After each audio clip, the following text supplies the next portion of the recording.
Hujambo mtazamaji wa runinga ya Undugu na karibu sana. Haya ni makala ya mawimbi ya wiki. Leo hii tunazungumzia masuala mazima yale ambayo yameweza kujitokeza wiki hii nzima. Serikali ya kitaifa na ile ya kaunti ya Nairobi wameweza kuungana pamoja katika ushirikiano pamoja na masuala mengine ya chama cha ODM na umoja wa muungano wa upinzani. Ili tuweze kuzungumza haya yote, nimeweza kunafasika kupata kikao na Advice Mundalo. Karibu sana ndugu. Asante sana ndugu. Mwaka mpya unakwendea vipi? Si mbaya. Mwaka naona uko salama. Siasa ndio nyingi. Asante. Tuanze hapo na kwa siasa. Japo ni siasa katika utendakazi wa serikali ya kaunti ya Nairobi. Kumekuwepo na kutiwa saini kwa ushirikiano kati ya serikali ya kaunti ya Nairobi na Rais William Ruto. Kima cha shilingi takriban bilioni 80 wameweza kuweka kama mkataba ule ambao utaweza kushughulikia utendakazi na kuboresha miundo msingi katika hii kaunti. Mwanzo kutiwa saini kwa mkataba kama ule, uliona kwa vipi? Asante. Kwanza niliona kana kwamba ni jambo ambalo lilikuwa limechelewa sana. Kwa nini? Kwa sababu nikiangalia all over the world, capital cities, hakuna vile utasema kwamba you will be a capital city without the national government.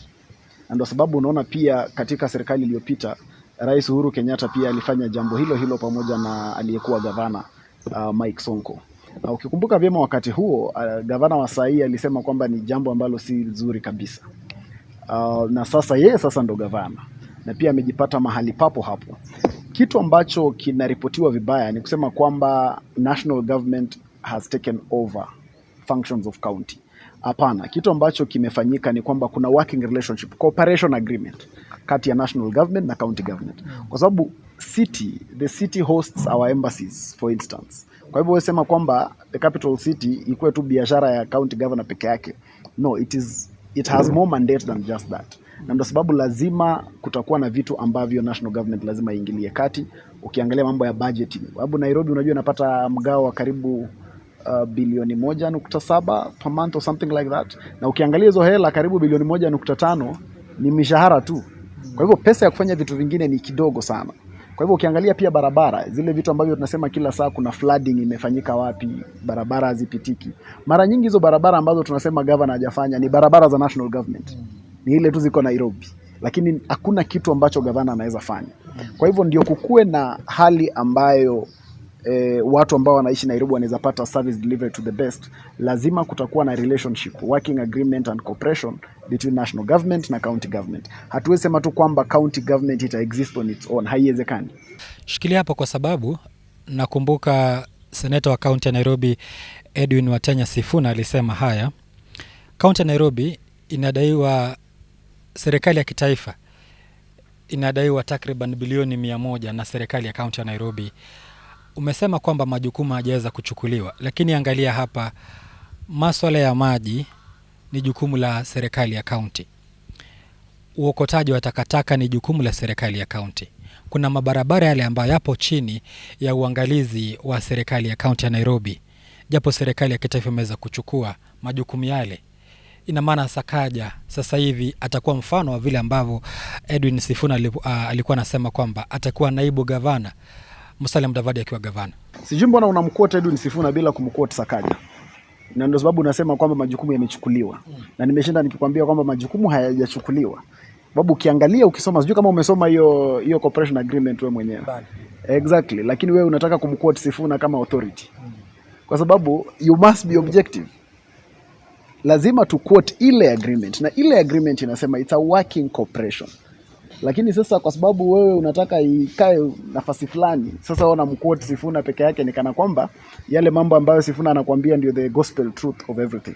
Kumbuka hao ni wanasiasa. Na wanasiasa watakwambia vile vitu ambavyo wanataka wewe usikie. Watakwambia kile kitu ambacho kitawafanya wao wakuwe na umaarufu. Lakini ukitaka kudevelop nchi lazima tu quote things with their reality. Kwamba hiyo agreement inasema nini? It's a working cooperation agreement. Functions zinabaki kwamba ni za county government. Lakini national government ina come in kuwasaidia kuweza kuachieve those functions. Kwa sababu budgetary allocation yao haiwaeki kwa position ambayo they can do it to the best. And that's why national government comes in. Na sababu unapata kwamba national government imeweka 80 billion. kusaidia in implementation of these things. Na all over the world nimekuambia kwamba capital cities all over the world, capital cities all over the world do not run on their own. Unajua hapa hivi Nairobi, hapa bado ndo kuna zile embassies zetu, hapa bado ndo kuna ofisi za United Nations, hapa ndo kuna mambo mengi sana. Kwa hivyo wewe sema hizo ofisi zote sasa, embassies zenye ziko Nairobi ziko chini ya Governor Sakaja. Kwa hivyo the business of running a county is way more than just making it flimsy and playing politics. Of course kuna ile siasa lazima itachezwa, na kwa sababu wanasiasa wetu wako. Na ndio nimekwambia kwamba hata wakati kitu kama hiki kilifanyika pale mwanzo, gavana wa saa hii ambaye alikuwa seneta kama Sifuna alisema haifai kufanyika vile. Na ndio sababu saa hii pia Sifuna atasema hivyo hivyo tu, kwa sababu ndio it is playing to the public gallery. Lakini ukweli ni kwamba it is better input when these two levels of government come in. Sisi tu tumekaa hapa tukiongelea utendakazi wa Nairobi, na mara mingi tumesema kuna shida nyingi sana. Kwa hivyo wakati tunajaribu kupata suluhisho, sasa tunasema kwamba hapana, suluhisho haifai kukuja. Mwanzo simnukuu Sifuna kwa sababu ya usemi wake, lakini najaribu kuangalia utendakazi wa serikali ya kaunti. Nimeweza kutajia majukumu matatu yale ambayo atakuwa anashughulikiwa pengine kwa ushirikiano kati ya serikali ya kitaifa na serikali ya kaunti. Sasa hapa tuangalie hapa ndugu yangu, kwa sababu iweje serikali ya kitaifa isiwape tu serikali ya kaunti ya Nairobi bilioni 80 waendeleze majukumu yao pasipo kuwepo na Musalia Mudavadi yako pale, kamati ya watu nadhani 12 iko pale, pasipo hawa watu wote, iwe kwamba hizo pesa zimeweza kupewa serikali ya kaunti waendeshe shughuli zao pasipo uangalizi wowote. Hauwezi peana tu pesa, lazima kukuwe na sheria kwa sababu we are a country governed by the law. Unapata, ndio sababu kila wakati ambapo kuna ushirikiano kati ya county government na national government, there must be an agreement. Hauwezi tu ifanya, kwa sababu serikali ya Iran tu ni kama zile private institution ambao unasema wacha nikusaidie shilingi 500 ufanye ile kitu ambayo unataka kufanya. Serikali haiwezi run hivyo, lazima kukuwe na agreements ambazo zitafanywa. Kwa hivyo ukiona kitu kama hicho kikifanyika, na ndio sababu lazima ikuwe a public affair, haiwezi fanywa privately. Babu serikali ikipeana pesa pale privately, hata wao watakuwa na shida ya auditor general. Wataeleza kwamba zile pesa zilienda wapi na nani alisema ziende, zilikuwa chini ya sheria gani. Babu, we are a country that is governed by the rule of law. Alipokuwa seneta wa kaunti ya Nairobi, bwana gavana alisema kwamba yeye alikuwa anapinga sana NMS ilipokuwa hapo. Na swali langu ni hili, je, huu ni wakati mzuri wa kuweza kutupilia mbali kiti cha ugavana katika kaunti ya Nairobi? Kwa sababu ukiangalia kama sikosei, mwaka 2013, mwaka 2017 Kidero alikuwepo, lakini pia ni kama kulikuwa na waziri ule ambaye alikuwa anashughulikia mambo na Metropolis. Mwaka 2017, 2022 NMS ikaja. Sasa mwaka huu 2022-27 serikali ya kitaifa pia imeweza kurejeshewa majukumu mengine. Je, huu ni wakati mzuri wa kuweza kuondoa ili serikali ya kaunti ya Nairobi kwa gavana peke yake, ili majukumu sasa yote yatendwe na serikali ya kitaifa? Kuna mambo mengi sana, na hilo ni swali zuri, sababu kuna mambo mengi sana ambayo tunafaa sasa kuangalia. Unajua Constitution 2010 tumemaliza sasa, is more than 10 years. It's time for us to review and ask ourselves what is working and what is not working for us. Sababu kuna yale mambo ambayo is not working for us. Na sababu unapata kwamba hata counties wameenda kutengeneza vitu zinaitwa regional economic blocks. Kwa sababu for them to implement the agenda better, wanagundua kwamba tukibaki peke yetu tu kama Kisumu County, inakuwa a bit complicated, kwamba utaweza kujenga kitu fulani ama unajenga barabara kutoka hapa paka pale alafu unakwama hapo, sasa kaunti yako imeisha. So it becomes a road that is not very useful. So for you to be useful, lazima sasa muungane magavana kadhaa ndio hii barabara itoke mahali fulani mpaka mahali fulani ikuwe a usable road. Sababu unapata wameweka economic blocks, kuna ile Lake Region economic block na vitu kama hivyo. Kwa hivyo mimi nakubali kwamba kuna vitu ambavyo sasa tunafaa kuangalia katika Constitution 2010, tuone ni vinatusaidia ama havitusaidii. Na mimi nasema kwamba hata tuangalie tujue hizi county 47 tunahitaji 47 kweli? Because unajua sijui kama unajua kuna county Kenya hii ambazo ziko na constituency mbili. Lamu. Lamu county iko na constituency mbili peke yake. Kakamega county iko na constituency 12. Bungoma county iko na constituency 9. Kwa hivyo kuna vitu ambavyo lazima tukae chini tuanze kujiuliza fundamental questions, tujiulize, is the question working for us? Hizi counties zinatusaidia kweli? Hivi viti ambavyo tuko navyo kwenye bunge Ni muhimu tukuwe na women rep 47. Mimi nikiulizwa nitasema kwamba mpaka leo bado sijaona kwa nini tuko na women reps 47 ambao tena wataenda kukaa kwenye National Assembly wakuwe wabunge tu kama wale wengine. Lazima tujiulize, na kazi ya seneti ya SWA ni nini?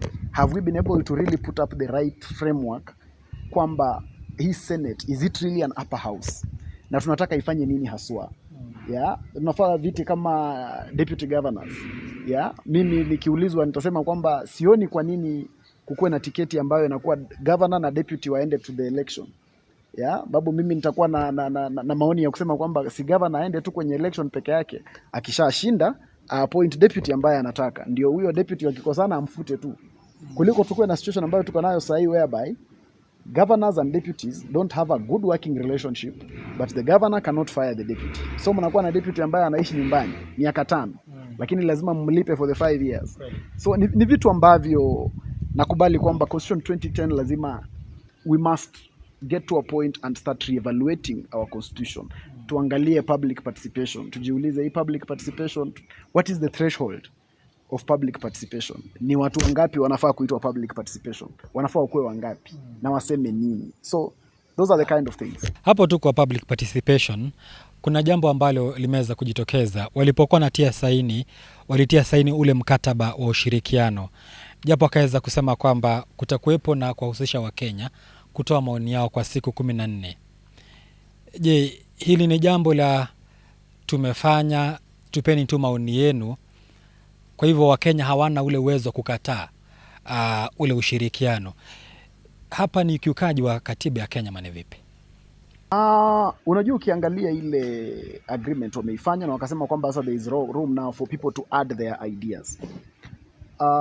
Kitu nakubali ni kwamba sijaona kama inafuasi kwamba watu wanaweza kataa, lakini pia watu wanaweza kataa na tuone sasa what then needs to happen. Hiyo inaitwa sasa stretching our constitution. Tujue sheria yetu inaweza stretch kiasi gani.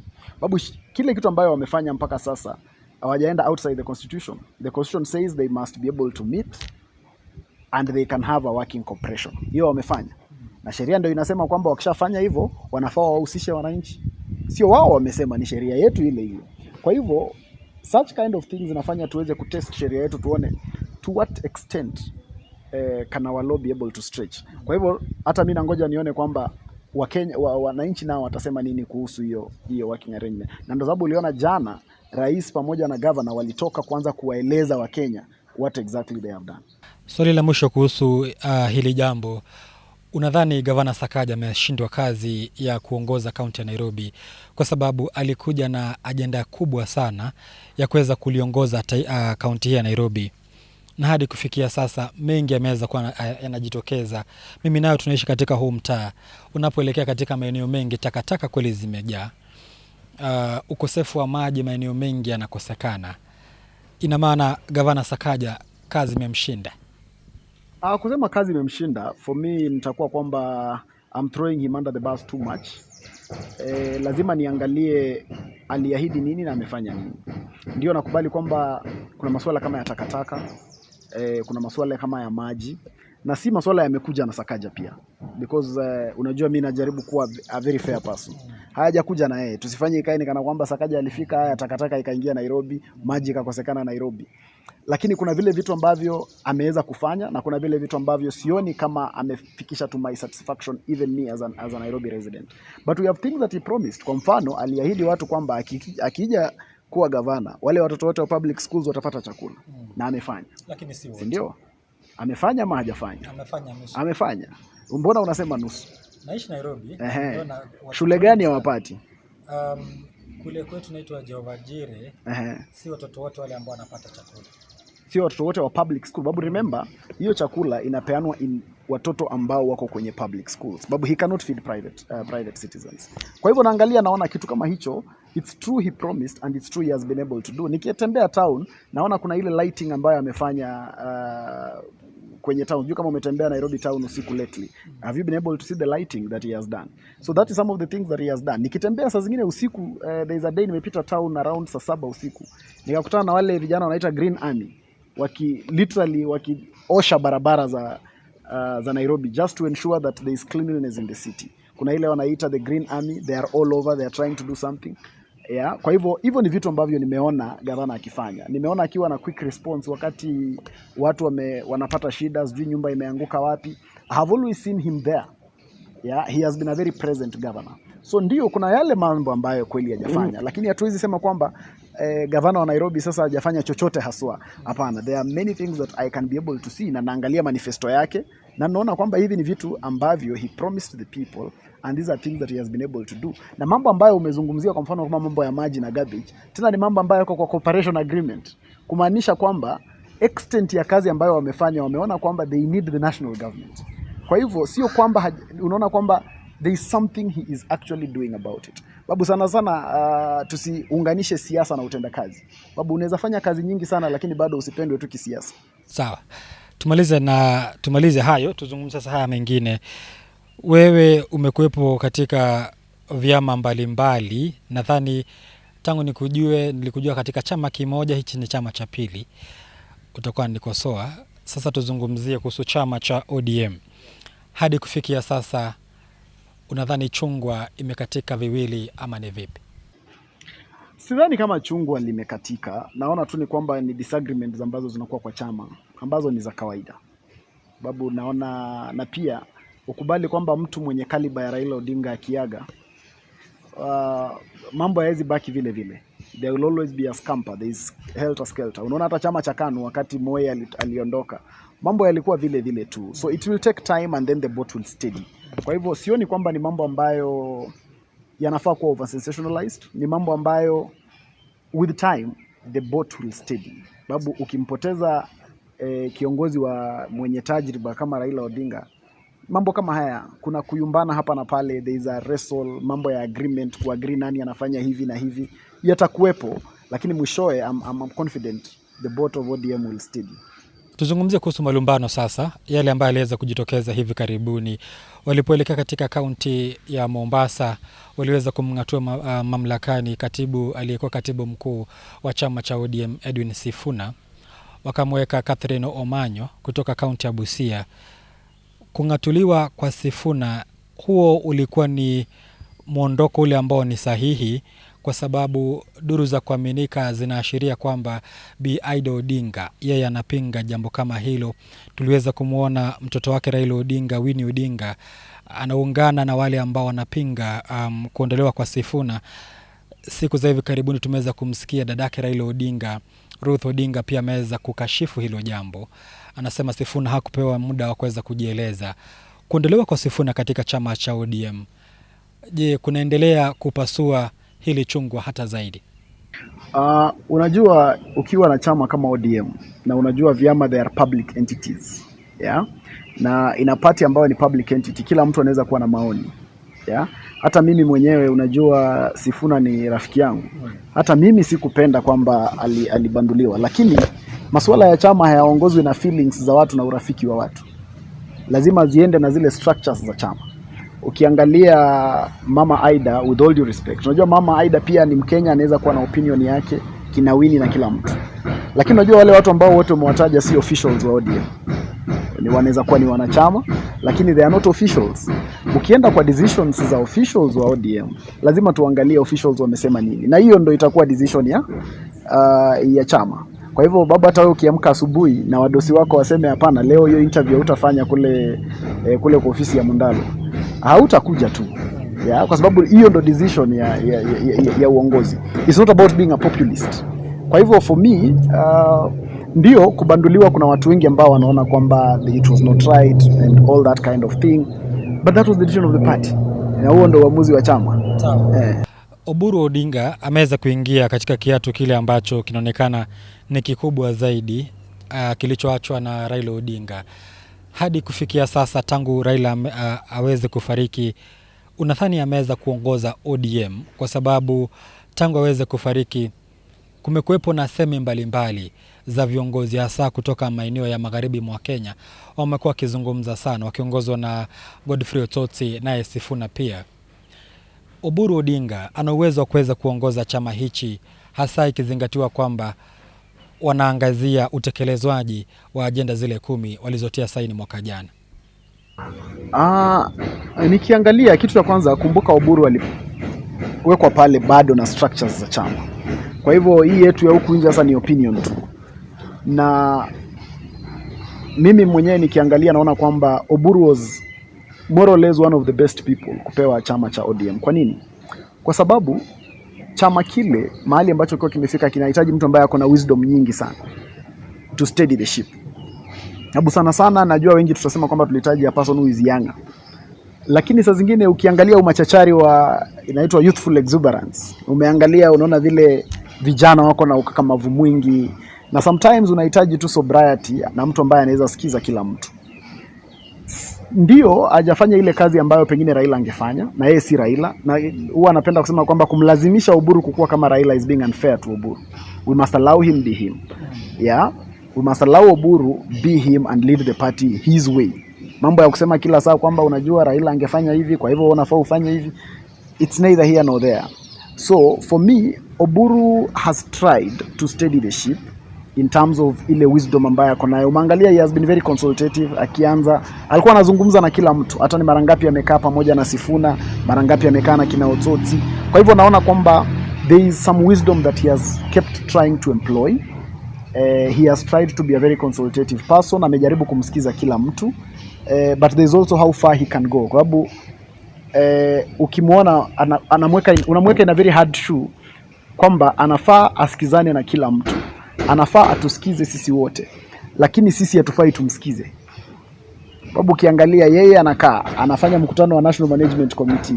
Management Committee inaamua ya kwamba sasa hii ndio direction ambayo tutaenda, kwamba we shall start consultations with other political parties, we will begin with UDA. Ni decision ya chama. Baada ya kufanya decision ya chama, kuna mtu mmoja ambaye sasa yeye ni Secretary General wa chama, anaenda anasema mambo tofauti kabisa na yale ambayo chama imekubaliana nayo. What do you expect Oburu to do? Tunamuexpect afanye nini? Sababu lazima aongoze chama fulani, lakini sisi tunataka kwamba anafaa asikize yule mtu mmoja, aachane na wale wengi, kwa sababu sisi tunampenda huyu mtu mmoja. Hebu tuangalie, kwa sababu wale ambao wanapinga majadiliano kana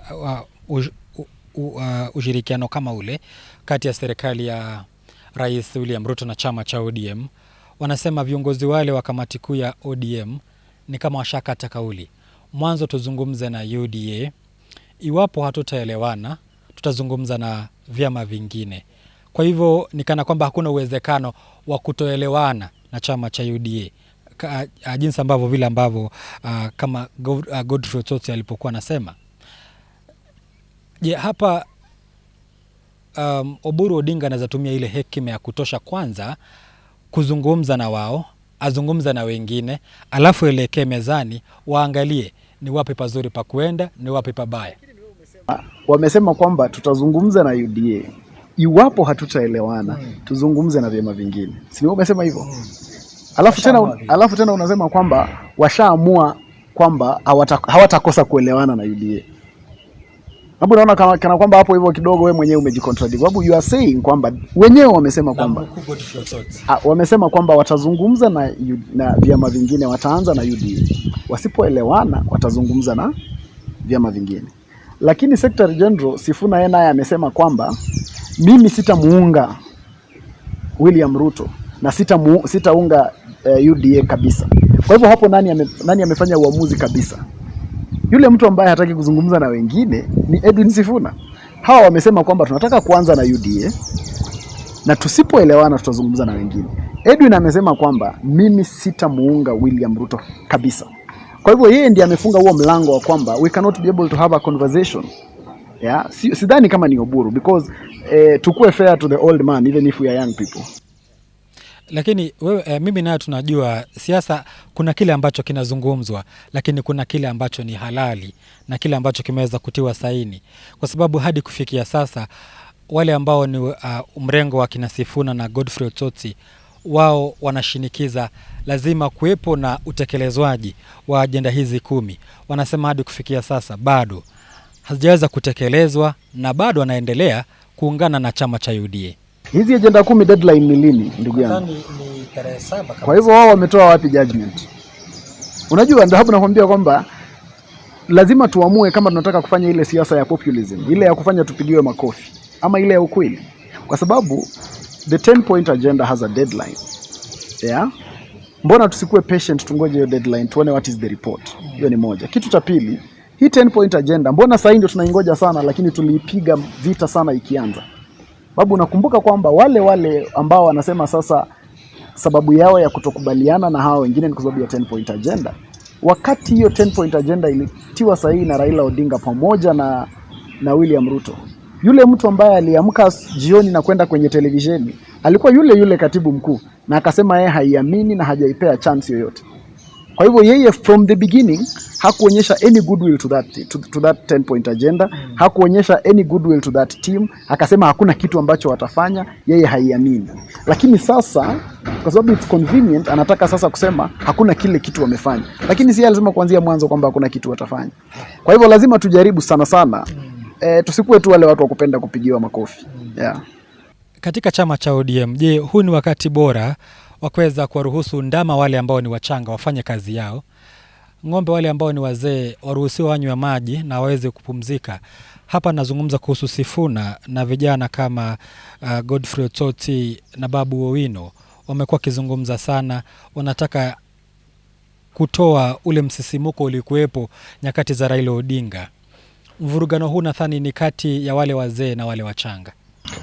Sidhani ni mvurugano kati ya wazee na wachanga. I think ni mvurugano kati ya wale ambao wanaamini swala fulani na wale wasioamini. Kwa sababu ukiangalia bado kuna vijana kama kina Eddie Oketch ambao pia wako kwenye hicho chama tu na wako katika huo mrengo wa Oburu Odinga. Kuna vijana kama kina Benson Musungu ambao wako pale ndani kwenye hiyo chama, pia ni vijana na wako katika huo mrengo.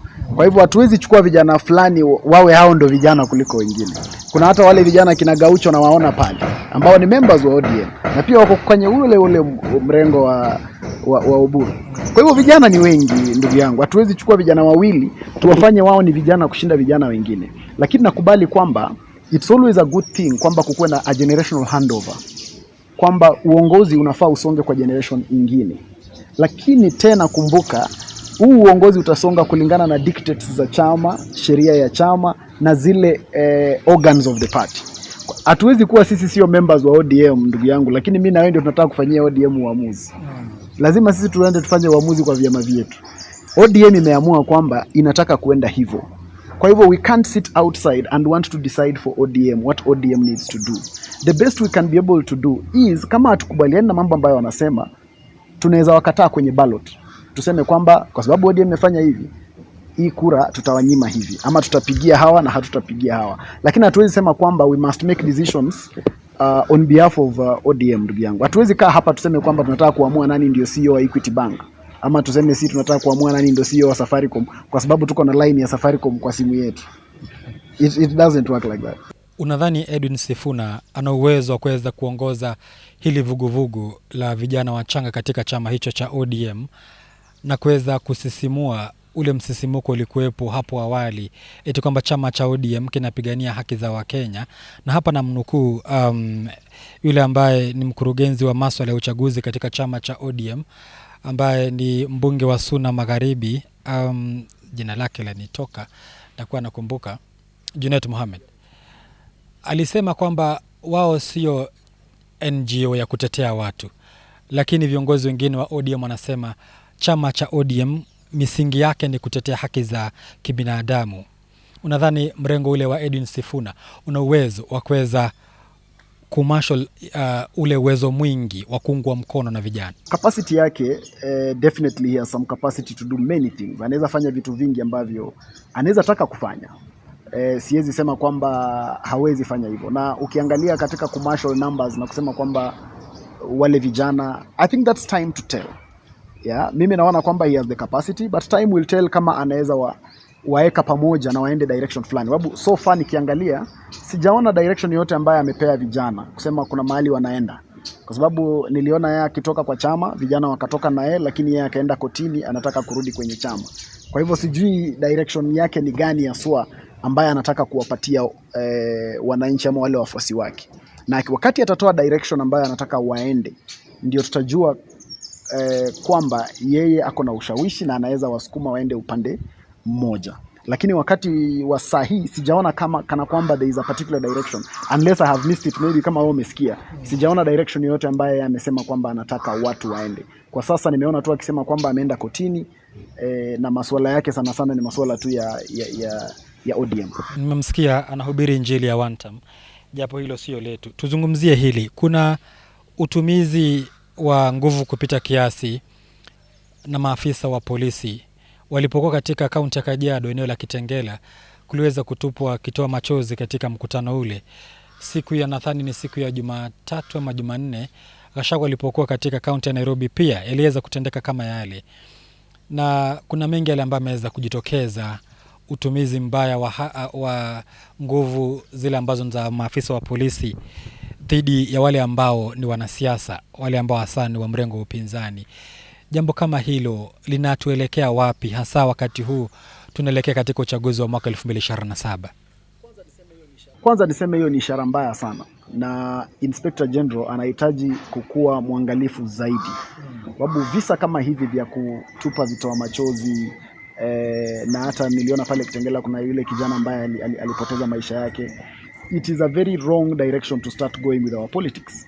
Lazima tukubali kwamba sisi ni nchi ya demokrasia. Watu wamekubaliwa kukusanyika na kuongea masuala yote. Wanaweza ongea siasa, masuala yao ya siasa. Kila mtu atafute wafuasi wake, na mwishoe tuko na ballot box pale August 2027. Wananchi watafanya uamuzi. Lakini tukijaribu kwamba sasa hawa wakifanya mkutano kuna kitoa machozi, I think it becomes completely unnecessary. Kwa hivyo langu ni kwamba Inspector General anafaa kuwa mwangalifu zaidi. Anafaa kuhakikisha kwamba there is tolerance, anafaa kuhakikisha kwamba watu wakifanya mikutano ya kisiasa waweze kwanza kukuwa protected. Na pia sisi ambao tuko katika siasa tuweze kuensure kwamba wakati tunafanya mikutano we must notify the police. Lazima wajue kwamba kuna mkutano mahali fulani, so that they provide security, not they provide permission, so that they provide security. Kwa hivyo hilo ni swala ambalo nadhani Inspector General anafaa kuliangalia sana, kwa sababu kumbuka we are about just slightly more than a year to the next election. Hatutaki pia escalate temperatures to levels that are beyond control. Tumaliza na hili. Hadi kufikia sasa muungano ule ambao ni wa upinzani umekuwepo pale, na tumeweza kusikiza kama kuna mkoruzano ule ambao unaendelea kujitokeza. Maswali haya mawili ni ya mwisho. La kwanza, unadhani muungano wa upinzani ukiongozwa na viongozi hao wote wana uwezo wa kumenyana na Rais William Ruto mwaka 2027? Mara mingi nimekujibu hilo swali. Sijui mbona unataka nirudie tena, kwa sababu ujanjibu kwa sababu sasa hivi wameweza kuja na uwezo mwingine, kwa sababu Edwin Sifuna anaunga mkono sasa, na waunga mkono. Fred Matiang'i hakuwepo pale ile wakati ambao nilikuwa nakuuliza hilo swali vizuri, japo sasa hivi yupo. Na sasa ndio swali narejea tena. Wana uwezo kweli? Wana uwezo. Candidate wao ni nani? Bado hajatangaza. Ndio sababu sasa unaona inakuwa ngumu kidogo, kwa sababu nimeshinda nikikwambia, nikiangazia masuala ya siasa hadi tulipo sasa, bado sijaona kama kuna candidate ambaye anaweza mshinda Rais William Ruto, kwa sababu tatu haswa. Kitu cha kwanza nilishinda nikwambia kwamba yeye ndiye anaonekana kwamba ana mpango kabambe wa kisiasa. Sababu ukiangalia zile meetings anafanya, ukiangalia kule kuzunguka Kenya ambaye anazunguka, sijui leo ako wapi, jana alikuwa mahali pengine. Sababu kila siku leo ako Nairobi. Kwa hivyo kila siku namuona akizunguka pembeni za Kenya kila mahali. Wakati anazunguka Kenya, wewe unaona opposition wakiwa wapi? Hotelini, kanisani. Hotelini, kanisani. Kwa hivyo kitu ya kwanza, katika political organization wako nyuma sana. Ukiangalia katika kupanga political party na kupanga chama, ni juzi tu umeona Rais William Ruto akifanya mkutano wa aspirants wake, karibu alikuwa 15,000, 16, 12. Wewe umeona hao wengine wakifanya mkutano hata wako na aspirants in the first place. Kwa hivyo political organization ukiangalia, kitu cha kwanza wako nje sana. President William Ruto ako mbele sana katika mpango wake wa kisiasa kuwaliko wao. Kuna vitu vingi ambavyo anaeleza Mkenya kwamba amefanya. Ukiangalia masuala ya vijana, unaangalia saa hii nimeona alikuwa anazunguka akipeana ile Nyota Fund, akizungumza na vijana, akizungumza mambo ya unemployment, akizungumza mambo ya kuajiri walimu zaidi ya 1,100, akizungumza mambo ya affordable housing, akizungumza mambo ya SHA. Kwa hivyo kuna utendakazi ambao yeye amefanya na atawazungumzia wananchi. Kwa hivyo kwa hii utendakazi, wale wengine watasema nini? Watasema wao wamefanya nini? Unaona inakuwa swali gumu zaidi. Kwa hivyo nikiangalia kufikia sasa, kwa mpango wa kisiasa, utendakazi ambao Rais William Ruto amefanya, sioni kama bado kuna mtu ambaye anaweza mshinda Rais William Ruto mwaka wa 2027. Kumbuka pia we are less than 2 years to the next election. Yeah? Rais William Ruto anajulikana vyema, yeye ndio ni flag bearer wa Kenya Kwanza. Lakini wale wengine hatujui bado nani ndio flag bearer. Na ukiangalia siasa mara nyingi wale ambao wanaanza siasa kwanza wao hushinda. Wale ambao wanaanza late wao hushindwa. Kwa hivyo uko 1 term ama uko 2 term? Bado mimi sijaamua niko wapi, lakini nikiangalia siasa naona Rais William Ruto anafanya kazi nzuri sana. Kwa hivyo uko 2 term? Nikiangalia siasa naona Rais William Ruto anafanya kazi nzuri sana. Nasema asante sana kwa muda wako. Nimekuwepo naye Advice Mundalo.